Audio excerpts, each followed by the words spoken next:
they paid my way to Chicago. And then I had to pay my way from Chicago. But they gave us a compartment on the train. We had our own bunks in there. We had our own restroom and this one little room and on board the train. Wow. They paid for everything for us. And then I got to Chicago, and I had money that I paid my way to Marion, Indiana, which was about maybe 110 miles south. Now, so this is after you went to World War II as a Marine. This was after the war was over with. Okay. And how long did you spend in the Marines? 4 years, 3 months, and 16 days. Amen. God bless you, Grandpa. And I would have stayed in. I would have stayed in the Marines if I wouldn't have got hurt. But, yeah. I was talking to one of the soldiers there at Fort Knox, and I mentioned that I had to get out when kind of my leg. He said, well, nowadays, if a soldier loses his leg, if they want to stay in, they put him in some kind of a job, a desk job or something where you can sit down. They could stay in the service if they want to. Right. But back then, was it different? Yeah, they wouldn't. If I lost my leg or if you got disabled in any way, you couldn't stay in the service. Now, let me ask you a question, if you don't mind. Can you just give me a little bit of information on how it happened? How my leg? Yes, sir. Okay, sure. We had arrived on Okinawa, and I can't remember. I didn't make the landing at Okinawa. We came in as a replacement outfit, and we moved up. They put us over to the 6th Marine Division, and we got over there, and Monty and I, my friend, good friend, we spent the first day or so right on the beach here at Okinawa, and then we moved inland, and they came around the next day, and I got tired of just laying around, not doing anything, and so they asked for volunteers to go up as stretcher bearers to carry wounded back.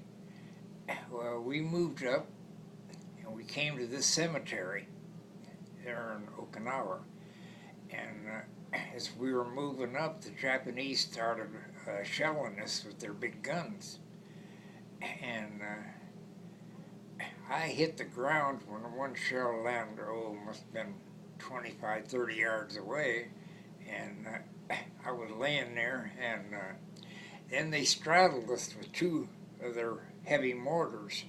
Like, this was me. Their first shot landed up here, the second shot landed here, and I knew enough that all they needed to do was split the difference, and they could drop a shell right in on top of us. And so I told the lieutenant, I said, he was laying, must have been 5-10 feet from me. The lieutenant was in charge of our outfit. I said, Lieutenant, I'm getting the hell out of here. That next one's going to land right in here on us. He said, you stay down. I said, Lieutenant, you stay here if you want to, but I'm moving. And I was just pushing myself up to make a run for another shell hole when one landed about 2 feet from my right leg. Oh, my God. It got me in the leg, got me in my hand. As you can see here, I had a piece of shrapnel go in here and come out over here. Let's see. Turn your hand a little bit. Let me get this. Let me get this picture. I got hit. The shrapnel went in here and came out over here. Oh, goodness. And my hand was numb. They also hit me under the arm.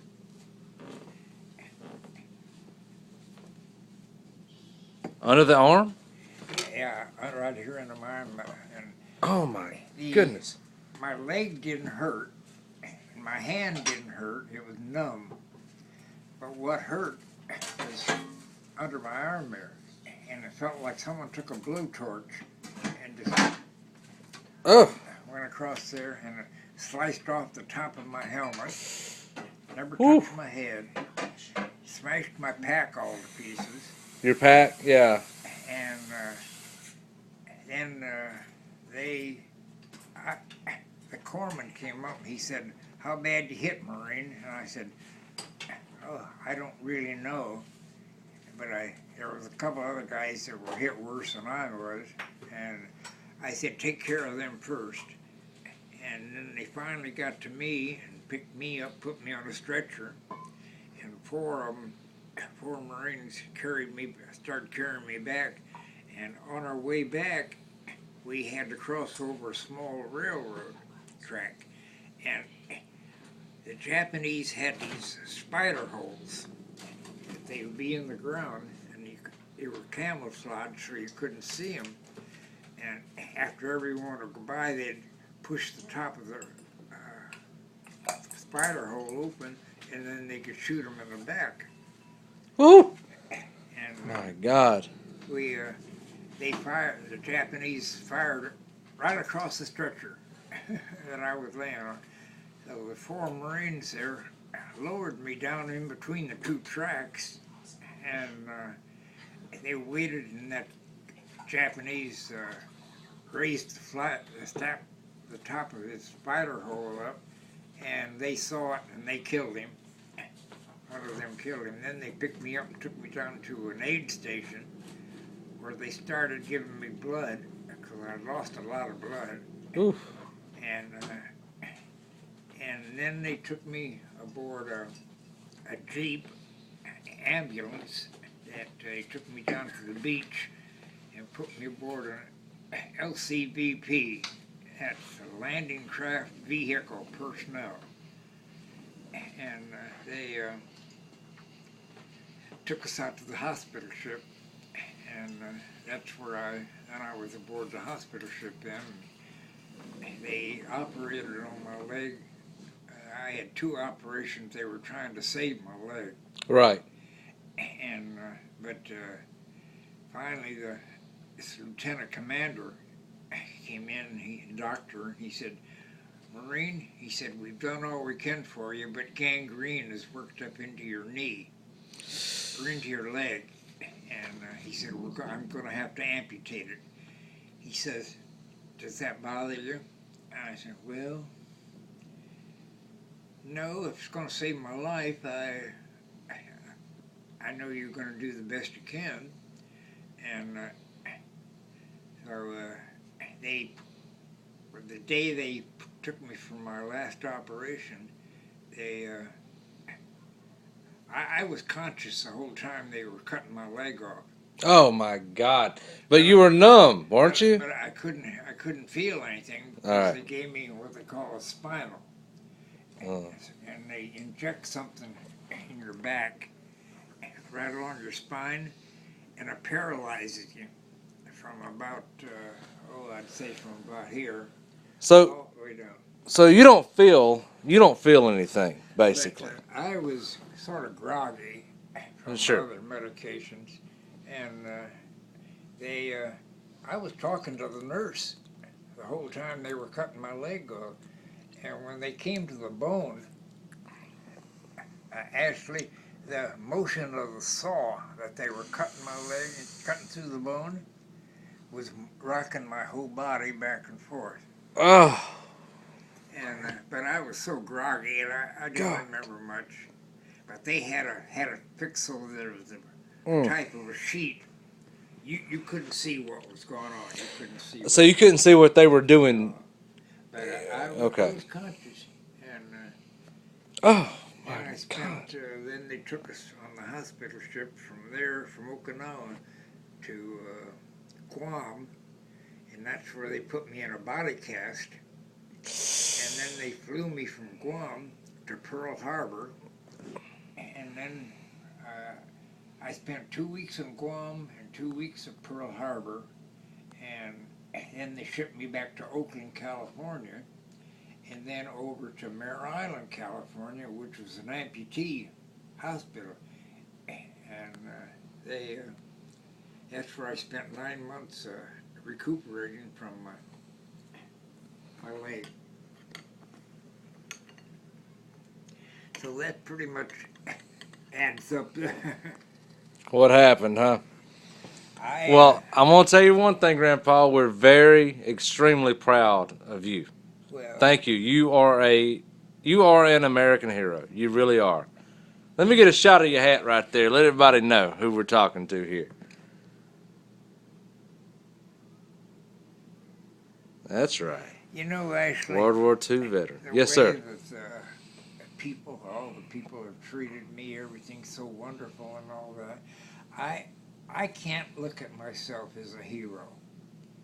I was doing things that I knew was right, and I just I can't see myself as a hero because so many of my buddies that really deserved being heroes never did come back. And I know, but I mean, you are an American hero. well, You really are. Richard Mowery, Mr. Richard Mowery, Marine, World War II, right here, folks. And he is enjoying some wonderful. Is that berry pie, sir? Okay. And he is our hero. We're live in Nashville, Tennessee. Well, we're not live. This is being recorded. And this is the wonderful local hero, Mr. Richard Mowery. Thank you, sir, for your service. actually, I enjoyed the Marines. I loved them, and if I wouldn't have got hurt, I would have stayed in the service. Amen. And I had a lot of fun. I don't usually talk about the bad things that happened that I saw, and believe me, I saw a lot of things. I could go on and on and on telling you stories that you would find hard to believe. I'm sure you're right. I understand. I believe you. Talk about the places I've been, the wonderful people I've met, the funny things that happened to me. And I had a lot of funny things happen to me. I told Mark once, I told her, I said, you know, there was one time we were out on an outpost. We were about 100 yards out in front of our lines, and we were supposed to stay awake all night, and we had a telephone hooked up that if the Japanese would move up, we could see them or hear them, and then we'd telephone back to our lines so that they'd be ready for them.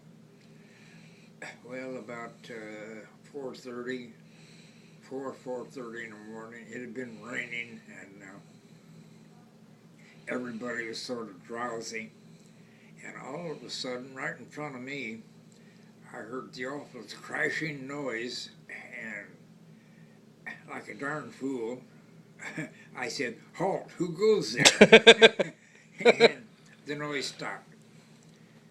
And then in a minute or so, it started up again. And to me, I could picture the whole Japanese army coming towards me. Oh, my. And God. so I said, "You asked for it," and I emptied my BAR, which is a Browning automatic rifle. It held 20 rounds, and I put it on full automatic, and I fired all 20 rounds. And the lieutenant crawled over, and he said, "What was it, Mowery?" And I said, "Lieutenant, I have no idea." He said, "Crawl out there and see what it was." I said, "Lieutenant, you're not going to get me to crawl out there." By that time, it was beginning to get light. We looked out there, and there laid about a 250-pound pig, wild pig. And I must have hit him with every round. He was dead. And from then on, everybody razzed me. They always called me the pig boy. That's just one of the funny things that happened. Oh, man, that is great. That is great. Oh, my. It was quite scary at the time. Oh, I'm sure it was. I just couldn't imagine. I could tell you some of the awfulest things I saw, and Well, give me an example. I can handle it. well, we had a patrol. I wasn't on this patrol. They took, I don't know which outfit it was in our company. They took them out on this patrol. We had got word from a Japanese prisoner that there was quite a few Japanese wanted to surrender. Mm-hmm. And so they sent out this patrol to go out there and bring in the Japanese prisoners. Well, what it was an ambush. And when this patrol got out there, the Japanese surrounded them, and they killed every one of them. And they bayoneted them. They took these samurai swords and cut them up, and it was they just mutilated them. Mm. And so we sent another patrol of about 200 men out, and the Japanese saw us coming, and they took off. Well, we found all our men laying there dead, and a couple guys, the Japanese, had taken their knives and cut off the testicles of the Marines and stuffed them in their mouth. Oh, good God, that's horrible. Yeah, it was.